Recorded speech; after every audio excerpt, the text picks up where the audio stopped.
like 6 months. We're going to have, by the time he leaves here, I think 16 papers generated from results obtained at the University of Washington. She's been a very independent researcher since he joined our research group. He came up with a lot of really ideas. A lot of this work he's going to talk about are very independent. I was just, make sure my name is on the paper. So I didn't really do much. So one of the most impressive tasks Sean has is to come up with really cool acronyms for the method. So this particular method is going to talk about, there's a sheet there. So the method is called surface hopping with excited potentials for the acronym sheet. So it turns out that's become my most cited papers in recent years because of that acronym. And people are talking about, how's your sheep? People are talking to me, how's your sheep? Well, doing good. We're growing red sheep, flying sheep. So we have a lot of extensions for the method. It's really cool. So red sheep, flying sheep, the different extensions. And I just noticed another paper he recently wrote was Oleg has acronym DISH, D-I-S-H. So he's pretty good with that. So, well, no further ado. But I do like to talk about this particular talk a little bit. It's different from other PhD defense talk. This talk consists of a lot of unpublished work and a lot of work I have never seen before. But I demanded to have him include all this result in his talk because we want to make sure that the committee members are happy with his progress. So no further ado, Sean, you better do a good job here. Thank you, Xiaosang. I don't think I'll be able to answer your question. So, title of my dissertation is Hopping Around Development of Methods for the Simulation of Non-Adiabatic Dynamics in Large Molecular Systems. I tried to get as many words as possible in there to scare people away from actually reading the document. So, the bulk of my research concerns non-adiabatic molecular dynamics. Now, what is non-adiabatic molecular dynamics? Molecular dynamics is simply the application of Newton's second law, force equals mass times acceleration, to molecules. So, watching how the atoms of molecules move in time. And the non-adiabatic part, well, I'll describe that, I think, with a little summary that you've already received of my personal life here at grad school. So, this little dot is me, and we have over here the different people that I've worked for, Oleg, Sergey, and Xiaosang. And the goal of most grad students when they come is to find a professor to work for, and the hope is that you'll keep working for that same professor. Because if you start switching around, you end up losing time. And so, in some sense, you hope to perform adiabatic dynamics. And that if graduate students are the electrons and professors are the nuclei, we hope to follow that professor in whatever direction they decide to go with their projects. If they decide to change a project or start a new one, we hope to be able to keep up with that and keep moving along in the same thing. Every once in a while, though, something happens where we no longer necessarily can follow that professor, say if they decide they want to move to the University of Rochester. Now, I grew up in Erie, Pennsylvania. I know what winters are like in that part of the country. I didn't want to go back there for that. So, decided that I was no longer going to be following Oleg. Now, that left me with a decision. I had already set up at the end of my second year to go down to Los Alamos to work with Sergey Tretiak for the summer. And I kind of had a decision to make. One option that was available to me was I could have done what my former group mate Tammy Nelson did, and I could have stayed in Los Alamos and worked for Sergey, but officially being a student of Oleg, and got my PhD from the University of Rochester. Or I could come back to the University of Washington and finish my work. As we all know, story is Shaosan gave me a fantastic place to land, and I ended up down here, nice and happy with Shaosan. Are you saying your career is going downhill? But no, it's more stable now. It's lower energy, it's more stable. You know? Alright, and as you mentioned, I've had a good fortune of being rather productive. You mentioned I have 11 papers so far, and a few more that we hope to get out relatively soon, much of it based on what I'm going to talk about today. So, before I get into non-ABAC molecular dynamics, we need to first understand what I'm trying to approximate by my non-ABAC molecular dynamics, and that would be the fully quantum dynamics, which can very succinctly be described by this equation right here. Now, it's a very nice equation, very simple to look at and everything, but it doesn't really tell us much. You know, if you look at this equation, you don't really necessarily have a feel for what the dynamics are of the system. One way we can get a feel is if we expand our wave function in terms of a sum of nuclear wave functions and electronic wave functions, where these are the electronic wave functions for fixed nuclei. So if we hold the nuclei in place and solve the electronic problem, these are the functions we get out. And if we further expand, write our nuclear wave function in terms of an amplitude and a phase, and we insert this expansion back into the original equation and check it through some math, we can get out these two equations right here.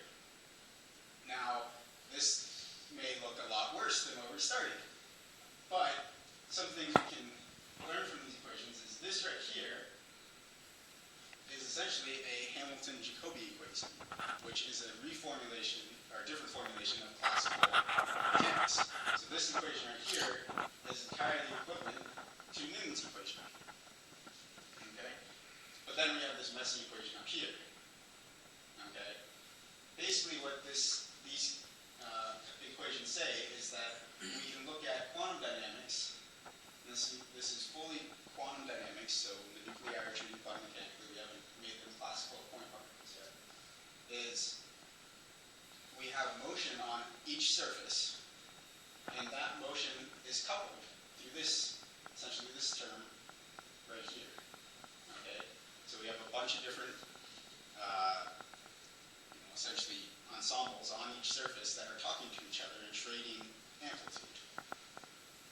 Now, a better way of looking at this is with an example. So say we have, oh, I picked a terrible color. Okay, you can barely see it. I have plotted here the non-ABAC coupling between these two surfaces. Peak right here and a peak right here where the surfaces are closest to each other. And what we have is that if we start with our system on this lower energy potential, okay, and we start propagating time, it's going to move along. We started at pure state, so it's all on the ground state. It's going to move along until it reaches where the coupling starts to grow. So now it's going to be coupled to this other surface. So we're going to have some amplitude, and for this example, my amplitude is going to be related to the color of these dots. So a darker color means a higher amplitude. So when we reach the coupling, we get some amplitude on the other surface. Now these are going to move together on each surface until, maybe they reach a point of higher coupling, in which case now we get some amplitude switching back and forth between the surfaces. And again, we get to another region of high coupling, and so maybe the amplitude trades back again. And finally, we end up with a result, which would be we have some probability of, if we started over here and sent the particle forward, of remaining on the lower surface, and some probability of ending up on the upper surface. But actually solving this equation is completely intractable, really, for anything beyond something like this. We would actually like to study real systems, not ones that we make up, although it's sometimes fun to make up your own problems. So one of the ways in which we do that is Ehrenfest dynamics, which Shaosan's group has a long history with. Now the methods I'll be talking about, Ehrenfest and the surface hopping methods later, are going to make the approximation that we're going to treat our nuclei as classical particles. So we're going to get rid of this this nuclear wave function and instead of a nuclear wave function, we just have a bunch of particles that follow some trajectory. For Ehrenfest dynamics, the way we go is instead of writing our total wave function as a sum of products of electronic and nuclear wave functions, we make a simple one product suggestion for the wave function. So we have a purely electronic wave function and a purely nuclear wave function. We can substitute this into the previous Schrodinger equation, and if we keep things as completely quantum, we get the time-dependent self-consistent field method, which the electrons move in an average potential of the nuclei, and the nuclei move in an average potential of the electrons. For Ehrenfest dynamics, we make the further approximation, like I said, of treating the nuclei as classical particles. When we do this, our electronic wave function now develops a parametric dependence on the nuclear positions because of the potential interaction between the electrons and nuclei. But we can get out a nice, simple time-dependent electronic Schrodinger equation, where the electronic Hamiltonian here involves the electron kinetic energy operator and the interactions between the particles.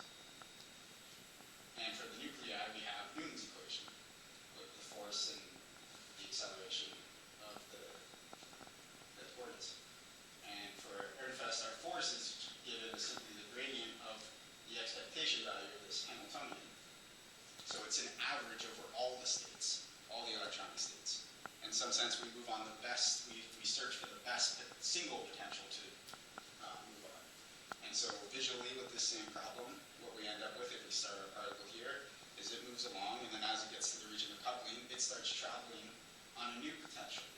It doesn't stay on one or the other, but rather it rides along this average. And then if we want to look at populations on each state at the end, we just simply look at, we can expand our electronic wave function here in terms of the basis and look at the expansion coefficients. One of the drawbacks to this, so first I'll say the advantages. It's simple. You're only dealing with dynamics on a single surface, and it's efficient for that same reason. You have a single trajectory that you're doing. And it can be accurate when there is substantial coupling between, whether that is very broad coupling where the large region of space, or very large coupling in a somewhat more localized region of space. The disadvantages are that you can end up with these unphysical results after leaving the region of coupling. So much like we had in this previous example here, once we left our area where they were coupled, we continued to travel on this average potential, where intuitively we'd expect the states are no longer coupled, we should be traveling on one or the other, not a combination of both. And additional thing is that Ehrenfest has been shown not to come close to the equilibrium populations for the electronic states. In fact, it almost predicts equal populations for all electronic states at all temperatures. So, another way, which was developed in order to account for some of these things, these deficiencies that Ehrenfest has, is the survey copy method, which is pioneered by John Kelly, who's at Yale right now. In this method, we again invoke this linear combination of electronic and nuclear wave functions, and we can insert it into the Schrodinger equation. But this time we've partitioned our elements of these two equations a little differently. And the reason we've done that is if we take the second equation here, and we want to treat now the nuclei as classical particles again, so we take a bit of a classical limit where we essentially ignore all these terms that are proportional to h bar squared, so that gets rid of all of these. We're again left with the Hamilton-Jacobi equation, so we have classical motion. But up here, we still have this term, which is coupling the trajectories on each surface. So additional approximation that surface hopping will make is that rather than running coupled trajectories, we run independent trajectories and assume that the average of those trajectories at the end will equal the full results, which obviously is an approximation. The other thing we have is, so this equation is difficult to solve, but this term here, which is responsible for the coupling, the changes in amplitude between the states, is quite similar to the equation you get out of the expansion of the wave function. States, and we're dealing with adiabatic states here. So we get a very similar looking equation here, and surface hopping says, okay, well, let's use this equation because we can solve this one a lot easier than we can solve this one to account for changes between the states. So specifically, we'll talk about the fewest switches version of surface hopping. And under this one, we have a classical equation for our nuclei. But this time, the force is due to just a single basis state. Rather than the total electronic wave function, we have just a single state contributing to the force. We propagate the coefficients for this, the expansion of this basis using the tiny-dependent equation. And then we have a hopping probability. So this force, the nuclei move along one potential at a time, but we want to allow for transitions to other states to account for these non-adiabatic effects. And so we have a hopping probability here, where the D term is given by this, which essentially is saying that the hopping probability is proportional to the coupling between the states. Larger coupling, higher chance of hopping. No coupling, no chance of hopping. And just that definition here. So, as an example, go back to our little model. And if we start our particle again in the same spot, surface hopping will kind of look like this. We move along and then we hop, up to the excited state and back down and finish over here. But we have to do an ensemble of trajectories because our hopping probability is random. We compare it to a random number, and so we need to average a bunch of trajectories together to get our final population results, which will just be given at the end by how many trajectories ended up on each surface. So the advantages of this is that now we're explicitly correlating electron and nuclear motions. The motion of the nuclei can induce changes in the electronic things and in the electronic dynamics, and the electronic dynamics then will affect the nuclei. It's been shown that this version of surface hopping comes very close to getting the correct equilibrium populations for the electronic states. It does get it correct in limit of very high coupling. And it's accurate when our couplings are localized, much like the previous problem we just looked at, where we have a very narrow region of space where we have the states coupled together and then no coupling beyond that. The disadvantage essentially are, that we'll be concerned about, are costs. So you have to run many trajectories for each initial condition you want to look at. So each initial value of coordinates and momentum, you have to run many, many trajectories, often hundreds, if not thousands. And additionally, we have to expand our wave function in a basis. So we need explicit excited states. With EarnFest, we don't actually have to expand the wave function in a basis. We could run a superposition state, which is what Xiaoseng has done in his group. And so you don't actually have to calculate these excited states. And anyone who's done quantum chemical calculations knows that getting excited states, particularly excited state wave functions, is rather difficult. So, our group already has an implementation of EarnFest. So, Xiaoseng decided we needed an implementation of surface hopping too. And so, I was put in charge of doing this because Oleg had his own version of surface hopping, and I modeled ours based on his. Specifically, for our electronic wave function, when we expand in the adiabatic basis, we use Slater determinants to represent those wave functions. So each state is represented by a single Slater determinant. So then our energies, under this formalism, our energies for the different states can essentially become the differences in molecular orbital energies. So we have a set of molecular orbitals that make up the Slater determinant. If we want an excited state, we just swap out an occupied molecular orbital with an unoccupied molecular orbital. The difference in those energies becomes our energy of our excited state. And additionally, you can show that with Slater determinants, the non-adiabatic couplings that we calculate reduce to couplings just between the MOs that we've swapped for the determinants.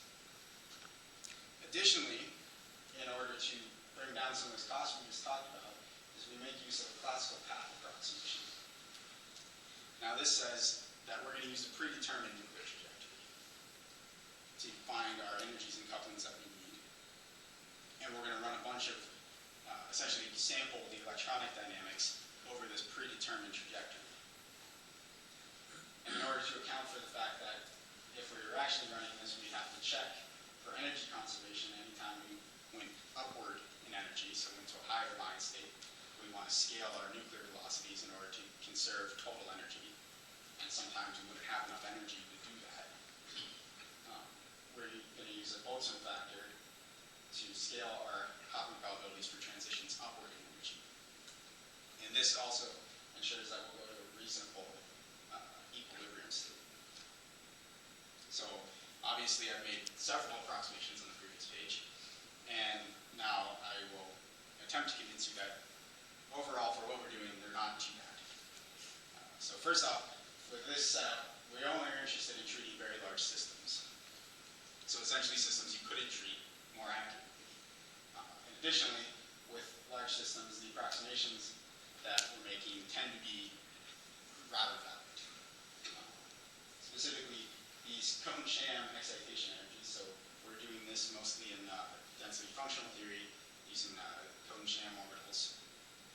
And these cone-sham excitation energies, the difference in MO energies, are the zeroth order approximation to the true excitation energies of the system.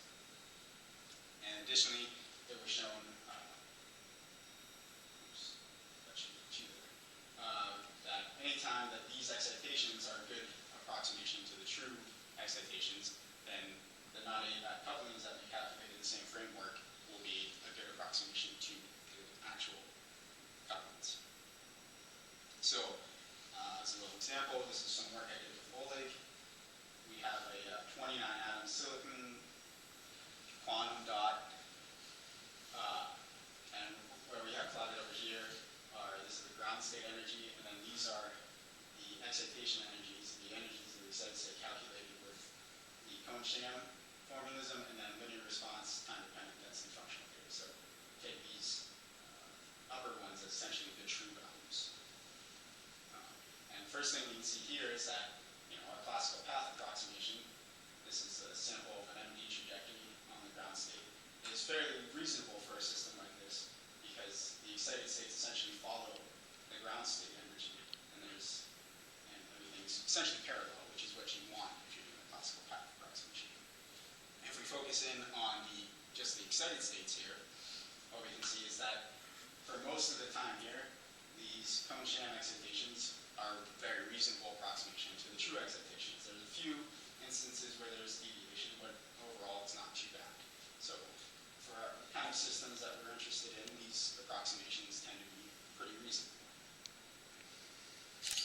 So the first application of this method that we developed, that I'll talk about, has to do with charge carrier dynamics in a zinc oxide quantum dot that's been doped with manganese. So we introduced the transition metal manganese in here in order to add magnetic properties for the quantum dot. So we can take advantage of both electronic and magnetic properties in any application we'd like to do. Specifically, what was found is that extra charge carriers, so an extra electron in the conduction band or an extra hole down here in the valence band, and specifically on this manganese, can induce alignment.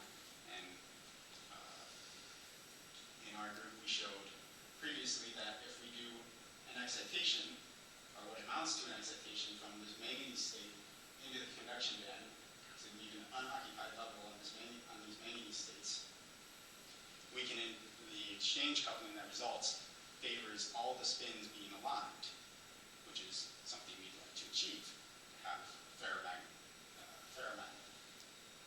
Okay, so the dynamics we're going to simulate are, okay, well, we do this regular excitation, which is optically bright, so we can actually do this. This charge transfer excitation here is optically dark. You're not really going to excite it too well.